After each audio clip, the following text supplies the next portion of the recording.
L'HAS, elle a 20 ans, même 21, elle a été créée par une loi de 2004.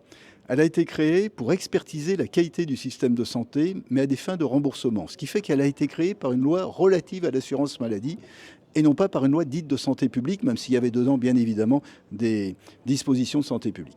Donc ce que nous faisons, nous, et en lien avec des questions sur le DM numérique ou sur l'IA, c'est évaluer la qualité des produits de santé. Que ce soit des médicaments, que ce soit des dispositifs médicaux, que ce soit des actes professionnels, il ne faut pas l'oublier, dès lors qu'il peut y avoir un remboursement. Deuxième grand domaine, nous élaborons des recommandations. Recommandations de bonnes pratiques pour le professionnel, pour s'assurer de la qualité derrière des prises en charge et de la pertinence de ces prises en charge. Et troisième grande mission, nous évaluons la qualité des établissements de santé, publics et privés, mais aussi des établissements sociaux et médico-sociaux.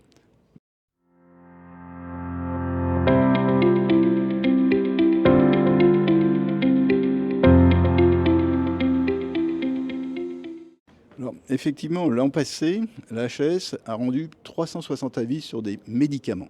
Alors, ce n'était pas 360 médicaments nouveaux, mais il y en avait à peu près 75 effectivement médicaments nouveaux.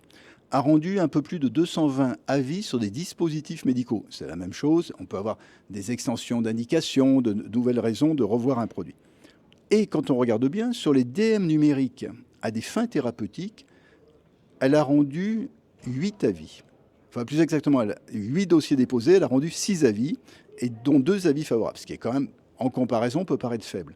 On peut prendre un deuxième exemple, qui est ce qui relève de la télésurveillance.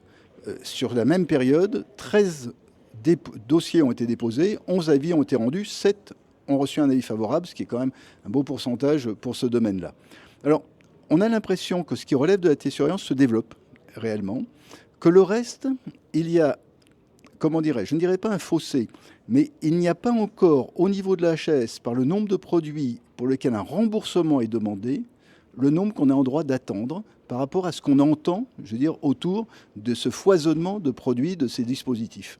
Donc ça c'est vraiment... Alors, est-ce lié à la taille des entreprises? Est-ce lié au fait qu'ils ne demandent pas forcément un remboursement en tant que tel? On peut très bien concevoir que ce produit sera ensuite associé à un acte professionnel et que c'est l'acte qui sera pris en charge.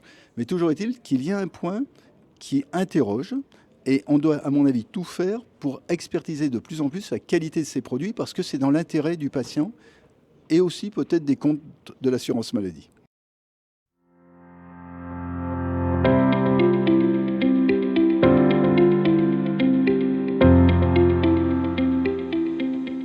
Bon, d'abord, bien évidemment, regardez ce qui se passe, et ils le voient au travers de leur société savante, au travers de leur CNP.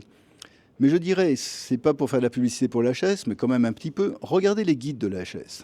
Nous avons élaboré déjà un guide d'aide au choix pour le professionnel de santé, pour les DM à usage professionnel. Nous sommes en train d'élaborer un guide d'analyse économique des dispositifs numériques, et nous sommes en train de préparer également un guide d'accompagnement du professionnel de santé dans l'utilisation de l'IA en contexte de soins. Donc suivez de près, allez sur le site de la HAS, nous sommes totalement transparents et ça répondra non pas à la question quel outil prendre, mais quelle question se poser pour savoir quel outil sélectionner.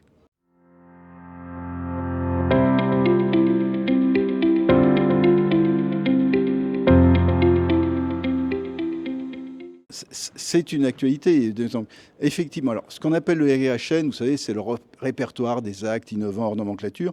Et nous avons été amenés pour la première fois à donner un avis effectivement sur ce type de produit, qui est un produit qui est une aide au diagnostic du cancer de la vessie, à partir effectivement de prélèvements urinaires, mais également par l'analyse qui va être faite utilisant de l'IA pour une aide à ce que peut faire un anatomopathologiste. Alors, les anatomopathologiste sont de grande qualité, mais avec cet outil en plus, on pense que l'ensemble des anatopathes devrait être tiré par les hauts en termes de performance. Voilà. C'est une première et on s'en réjouit à la chasse.